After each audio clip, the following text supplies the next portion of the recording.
Douter, un mot si banal et pourtant qu'on a tant de mal à expliquer. Douter, un mot si banal mais pourtant qui nous fait si mal. Un mot qui enlace nos pensées, nous empêche de les contrôler. Il prend lui-même le contrôle sur notre corps, sur nos actions, sur notre passé, sur notre futur et surtout sur notre présent. Il nous empêche de vivre pleinement. Et pourtant, on y pense tellement. Les doutes nous envahissent, les doutes jaillissent, les doutes nous possèdent. Et coucou, j'espère que vous allez bien. Aujourd'hui on se retrouve dans une nouvelle vidéo et je pense que vous l'avez vu au titre, à la miniature, à la petite introduction, mais aujourd'hui on va parler de ces putains de doutes qui nous gâchent la vie. Ça va un peu être une vidéo à cœur ouvert. Je vais vous parler un peu de moi, mon expérience et aussi vous donner des conseils que moi je fais quand je suis dans des grosses périodes de doute. Qu'est-ce que je fais pour en sortir et avancer. Déjà, ce qu'il faut savoir, c'est que les doutes, c'est normal. On en a tous et c'est ok. Ils peuvent être plus ou moins importants, plus ou moins fréquents. Voilà, et ça peut impacter pas mal de sujets, que ce soit professionnels, personnels. Voilà, les doutes sont partout et je pense que c'est pas quelque chose dont on doit avoir honte parce qu'en fait, tout le monde a des doutes. Seulement, ces doutes peuvent devenir handicapants et c'est là où il y a un problème en fait. C'est quand les doutes deviennent handicapants. Pour vous expliquer, je suis actuellement dans une période d'attente, j'ai un peu les fesses entre deux chaises si on peut dire ça comme ça. Tout simplement si vous me suivez ou alors pas du tout, j'ai écrit des romans et notamment j'ai participé à un concours, le concours Philtia, et je suis arrivée tout simplement finaliste, donc j'ai envoyé mon texte etc. et actuellement il est entre les mains des jurys.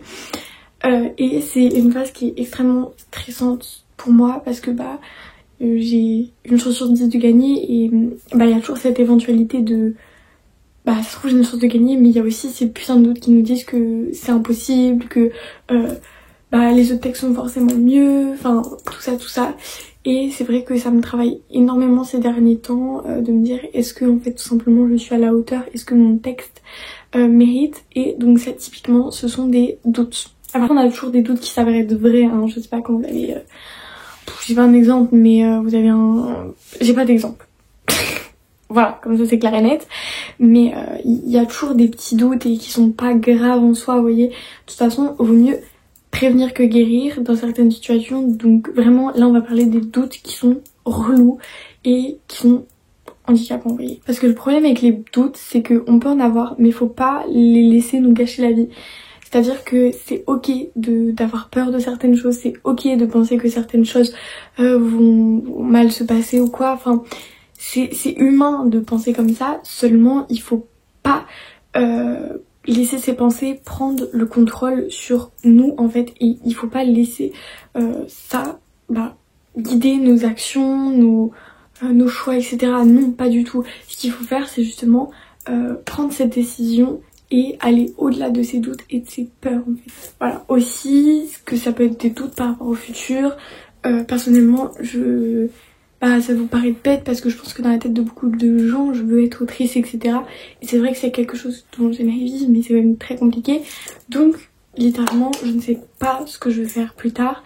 Et c'est vrai que moi qui aime que tout soit organisé, tout soit planifié, etc., c'est hyper pesant de pas savoir qu'est-ce que je vais faire dans 10 ans, etc. En fait, de l'incertain me fait peur, tout simplement.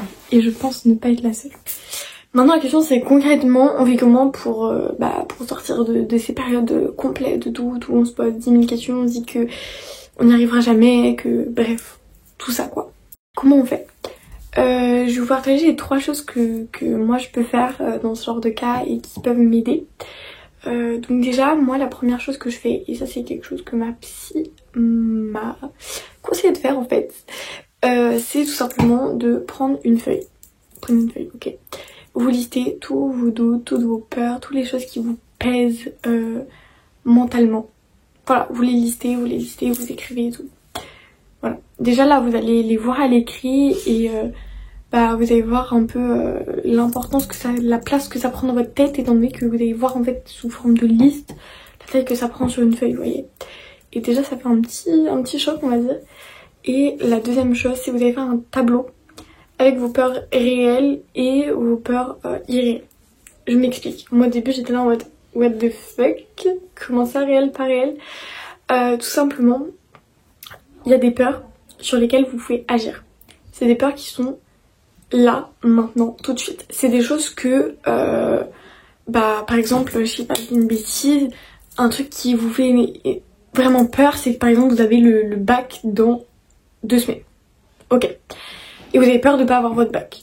Techniquement, le bac il n'est pas encore passé, c'est dans 2 semaines. Donc vous pouvez agir dessus, vous pouvez réviser. Ok. Je dis une bêtise. Donc ça c'est une peur réelle sur laquelle vous pouvez agir. Donc ça c'est pas une peur qui prend inutilement de la place. Je mets des gros guillemets. Voilà. Par contre, une peur irréelle, si par exemple vous dites ouais, ça se trouve vous pouvez pas avoir mon bac, blablabla, alors qu'en fait le bac, vous le passez dans 1 an, je dis une connerie. Donc en fait vous êtes même pas encore dans le bac, là vous êtes dans votre année de seconde, et vous stressez du bac alors que genre ça vous traite de ouf, ça vous prend un point mental. Je reste dans l'idée du bac, mais voilà. Alors qu'en fait, vous êtes même pas encore dans le bac, vous pouvez rien faire strictement. Et du coup voilà, en stockant un peu entre guillemets les différentes peurs, les différents doutes, en mettant les doutes réels et les doutes irréels, si on peut dire ça, vous allez pouvoir vous concentrer sur les doutes réels, sur lesquels vous pouvez avoir un impact sur le présent et non pas des choses qui n'existeront peut-être jamais, parce que finalement votre peur du bac, peut-être qu'en fait quand vous allez commencer à réviser le bac, au final vous vous rendrez compte que tout va bien, vous voyez. Donc voilà, faire ce petit tri, si je peux dire ça comme ça, perso ça m'aide pas mal. C'est aussi une astuce que je conseille à mes amis et je sais que ça a pu en aider aussi certaines. Donc n'hésitez pas à tester cette astuce et si ça marche pour vous, n'hésitez pas à me le dire, j'en serai très contente et on remerciera ma psy. Ok, deuxième chose, n'ayez pas peur du changement. Je m'explique. Personnellement, quand j'ai des doutes, j'ai un truc et tout, ce qui m'aide de ouf, c'est de par exemple réorganiser des choses. Après c'est peut-être mon côté un peu hyper maniaque, je sais pas, mais de par exemple ranger, réorganiser, m'ajouter de nouveaux objectifs. Vous allez dire c'est un peu contradictoire, mais perso ça m'aide vraiment d'ajouter une nouvelle habitude ou voilà, bref, d'apporter de la nouveauté.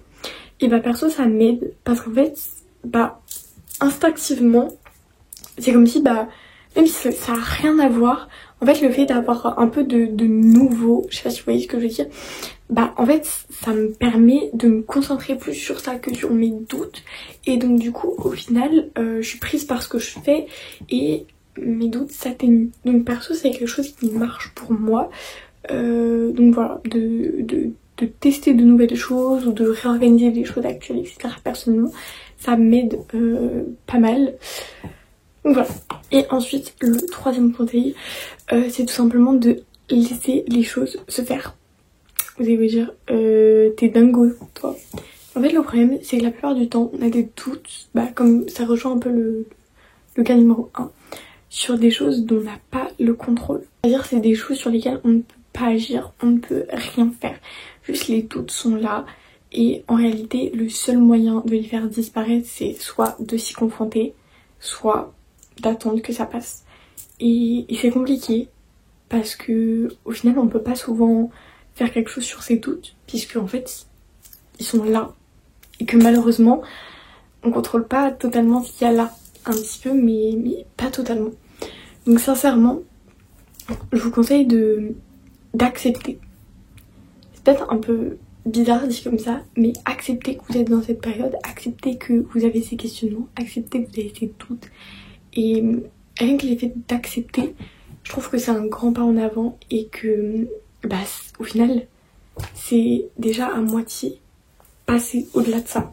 Parce que si vous acceptez que vous avez ces peurs, vous les prenez en considération et au-delà de ça, vous les mesurez et encore mieux, vous savez qu'elles sont là, donc vous agissez en conséquence, vous les prenez en conséquence, mais pas de manière négative forcément, au contraire vous pouvez les prendre de manière positive. Donc c'est important de prendre conscience qu'on est dans cette optique et que c'est comme ça, on peut pas vraiment changer. La seule chose qu'on peut faire c'est l'accepter et en l'acceptant on pourra avancer. Voilà, j'espère que cette vidéo vous aura plu. C'est un petit peu une vidéo où on papote comme ça un peu à cœur ouvert, je sais pas qu'est-ce que vous en avez pensé. Ça fait vraiment 1 semaine que j'ai pas filmé une vidéo YouTube, j'avoue que ça m'avait manqué. Mais voilà, en tout cas je vous souhaite une très bonne journée, soirée, je sais pas quand vous regardez cette vidéo. Je vous fais de très gros bisous et à bientôt. Et surtout, prenez soin de vous. Vous êtes incroyable, quoi que votre petite tête vous en dise.